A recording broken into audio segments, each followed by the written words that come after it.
All right, I think we're live. You're live on LinkedIn, Facebook, and YouTube, broadcasting. Well, Real Fridays, even though it's Monday, we're throwing our audience of so many right now off.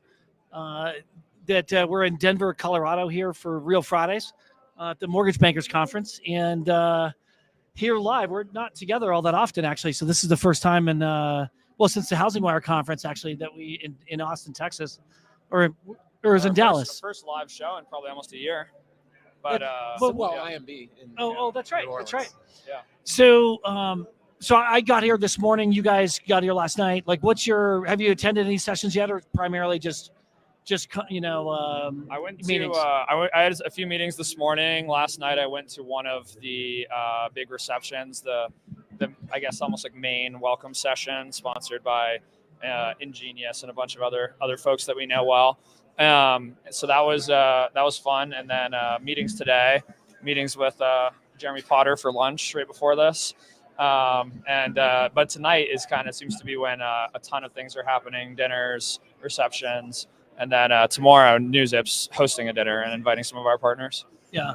How about yourself, Jeremy? I haven't made it to any of the sessions yet. Yesterday was actually pretty productive with some meetings and able to get together, catch up, especially over a more casual environment on a Sunday night. So I wasn't sure what Sunday would be like, but it turned out to be pretty fun and productive to reconnect with some people. And then today it was basically all meetings. It's a combination of kind of meetings that we're having on site and probably less the content that's actually in the sessions themselves. Obviously, I'm going to attend Greg Shares and Brian's session on the in I don't know 15 10 actually starting right about now. But the content I did attend the GSE session this morning. I wasn't. What's frustrating, and maybe it's just an inherent limitation. And Jeremy, I'm curious of your thoughts on this. Can you actually be substantive in a conference like this? Or is it just an inherent limitation of a conference where there just isn't the forum to go deep in a way where you can meaningfully explore innovative solutions for consumers, especially at the GSE level? I don't know. Yeah, no, I think it's a good question. I think you're asking two things, though. What are the GSEs willing and able to share in a major public setting with press in the room, et cetera, that is going to be defined as substantive to mortgage CEOs who are living it all day, every day, right? So that's, I think, one of the dynamics that's specific to what a government agency or pseudo-government agency has approved as their talking points versus can you actually host a conference with substantive panels? And I think the answer is yes. This is a really high-level group that comes together. And so I think a lot of the panels can speak to a high-level audience pretty dramatically if you want to, if you set up your panel to do that. My panel tomorrow is elevating your business with new opportunities. So I think we get to introduce things that a lot of people have not heard about before. Shared appreciation, shared equity for purchase, co-ownership, what is happening in green mortgage incentives and green mortgage renovation. I'm trying to bring things that are substantive enough, but yeah, I think that is tough. But I think you can do it. The equity share, they mentioned that as a subject matter at the GSE when Fannie and Freddie were on stage. Right on. But they skipped right over it. Well, that it exists as a hot topic, but probably hard to weigh in on. Address it. They're gonna approve it in the next year. That's the hope, right? I mean, it's my hope. And what do you think that is going to drive that? It's purely by. It's a better way to do a down payment for some people. And so again, in financial services, we always have the problem of is it right for everyone?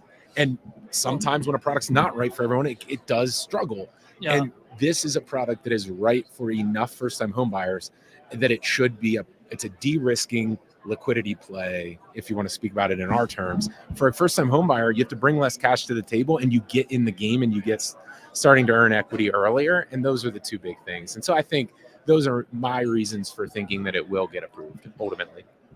It is an interesting sort of barrier to entry for the product because, people will say, or those who object to it will say, well, the consumer, has less equity in the home. And I'm like, well, look, the reality is they don't have any equity in the home to begin with. If they wait 5 to 10 years. Yeah, if you make them if you make them wait 5 to 10 years to buy a house, they have zero equity in anything. If you at least get in the game and you start earning I like to think of it as how much house do you want to buy? And if I'm willing to come into a house where I know my ceiling value is 80% of the ultimate value of the home, what's the problem? That's the deal I'm signing up for, so I can at least get something. And by the way, not everybody stays in a house 30 years anyway. So I'm not earning 100% of my house over time. That's right. I just Shared need it to equity. get started. Yeah. Shared equity, shared appreciation, and that's, I think it's a great product, and I often think about those who are the youngest of those, the first time home buyers in their 20s and potentially in their 30s. Yep. That don't have the resources for a down payment. More than likely, the mobile lifestyle is going to drive their inability to be there for any period of time, where they're going to experience tremendous upside in equity anyways. That's right. So being able to do that, I think is really important. Are there any other sessions? I mean, I knew you were speaking tomorrow. Are you on a panel? Who else is on your panel? Yeah, so the panel's hosted by Raymond James, Freddie Mac's on my panel, Finance of America's on my panel, and we're talking, again, new opportunities. So it's going to be I think it's a pretty good, high-level group. Yeah, the right people, hosted by the right people. So that should be great. I think I'm interested, I was talking to Rob Chrisman earlier today just about the tone. Is the tone different? What's optimistic? What's not optimistic? How are people thinking about that? So I am interested to see, in some of the bigger sessions, the general sessions coming up, what the tone is. And then, I think beyond that, it's about hearing from people, the hallway conversations, for lack of a better way to do it, is when you get a lot of the information. So what are you doing? What's your goal here? Primarily just obviously networking and just meeting up with other industry colleagues. But I'm curious around meeting with small to mid-sized independents who are just confronted with this environment. I mean, everyone thought that there was going to be enough rate relief come September that was going to carry everyone through the winter.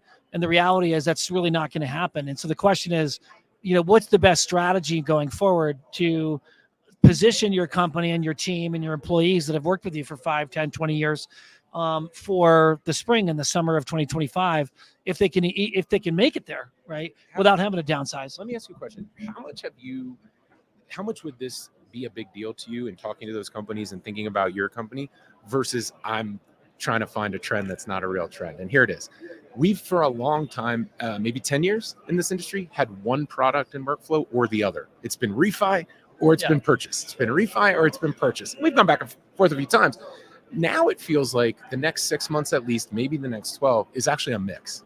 There's going to be debt consolidation refi, and it's a substantial enough piece of your pipeline, but you're also going to have purchase as a and HELOCs, Yeah. So you're going to have this mix, and it's going to be more balanced than ever before. Yeah. Do you think that's a real trend and a real challenge, or do you think it's like business as usual and they don't? I don't think care? The refinance opportunity is going to be substantive enough to really have throw that off a the meaningful. Pipeline? Yeah, I don't think that.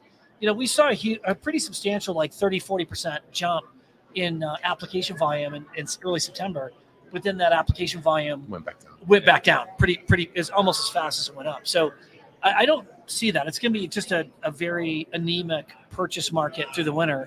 And I think the refinance opportunity is going to be wishful thinking, but those who are pretty committed to HELOCs, I think there's going to be a pretty healthy HELOC volume around that, but you can't independents aren't going to run their companies off that. Well, that's the play for renovation too. You have people staying in their homes longer than ever with more equity than ever before, and they're going to tap that equity to make the home better, to upgrade the home. So, I mean, I think when I think of new opportunities, renovation is not necessarily new, quote unquote, but it's going to be bigger than ever before. Yeah. And then on the new zip side, I would say just because of how anemic the purchase volume is going to be, it's going to be even that much more important to be able to ensure that those opportunities don't get stolen away from a competing lender or what have you, or being directed by a realtor to a lender that's outside of that.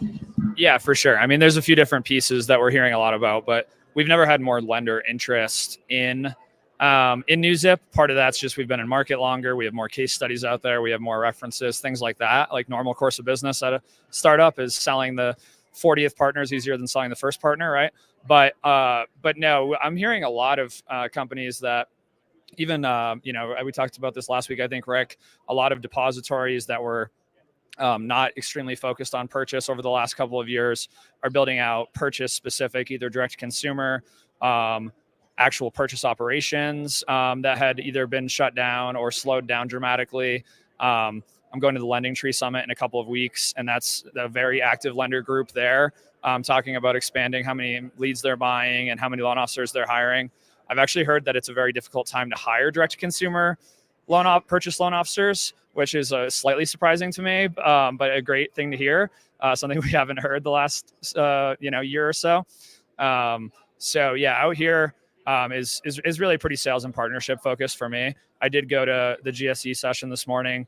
I'll make potters hopefully tomorrow, but this event for me is really networking and partnership based. We have had a lot of meetings already with a lot of different types of lenders, and really going to be going to a lot of different receptions tonight with friends and strategic partners in this space, like Total Experts hosting one. They're a large integration partner of ours. ADM is another CRM hosting an event, and we're figuring out how to integrate with them in a deeper way. TransUnion has recommended us to many lenders that they work with, and we consider them, no contract with them or anything deeper, but like we consider them close friends and references for us in the industry. So it's a cool time for us to be able to also kind of thank all the people that have helped NewZip over the last couple of years as we were getting started. But in our business itself, Q4 is always slower, but it's also the best time to do business development because everyone has more bandwidth. Everyone wants to gear up for the new year. Everyone wants to have their new operations in place for Q1 and their new member benefits for credit unions and depositories, or attachment initiatives for IMBs, whatever, however they're framing NewZip internally. They want to have those things, day one of 2025 in a lot of cases. So this is actually probably my busiest time of the year, despite being a little slow deal flow wise. I met with Vesta with Mike earlier, and he's seeing a really strong uptick in inquiries on the LOS, on mortgage companies looking for a new LOS. Yeah. I find it, obviously fascinating. I think every 3 years we predict some attrition from Encompass, or what used to be Ellie Mae's platform, but now ICE's platform. I think the question is going to be one of how susceptible are they really going to be, and is Vesta really that next play? It really arguably could be, because I think there's a couple of top 15 lenders that are moving over to Vesta that are unnamed, announcements are coming soon. So I think it's going to be, I don't know. I think it'd be a really good time.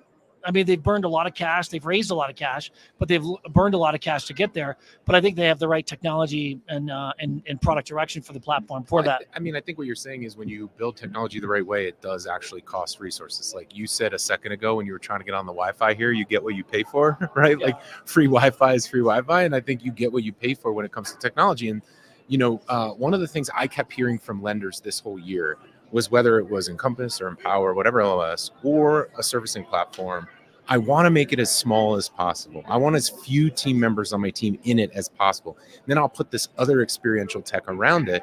And I think what Vesta is saying is, why do that? That's just layers on layers. If you had a technology that delivered what you needed and wanted, you wouldn't have to reduce the LOS, reduce your servicing platform to the small as possible to get the differentiation or the workflow that you want. I would say that's an open question, but that's the one lenders should be thinking about as you have to plan for very, big or expensive investments over the next few years. The LOS is the biggest. Have you been up the exhibit hall? No, I have not. I was actually just going to go right after this. Yeah. Have you been up there at Elbrook? Yeah. Did any standout tech companies that are exhibiting up there? There's always a few companies that like pop out of nowhere, and you're like, I wonder what they do, or anyone that's. I haven't gone. Sorry, I went into the conference hall, not through all the like tech exhibiting. Yeah, so no, I'm not sure. We could do 10 more minutes tomorrow. Yeah. Like on what we see. Yeah, that's not a bad idea. Okay. So that's Jeremy's. Trying to tie us that's Jeremy's, as Kevin Parano does. we're gonna wrap things up here at Real Fridays now on Mondays at 3:38 Eastern Standard Time, ending at 3:42 Eastern Standard Time. So for everyone to listen to and tune in at the right time. Good thing it's recorded. Exactly. Anyways, we'll see you guys later. We'll tune in again tomorrow.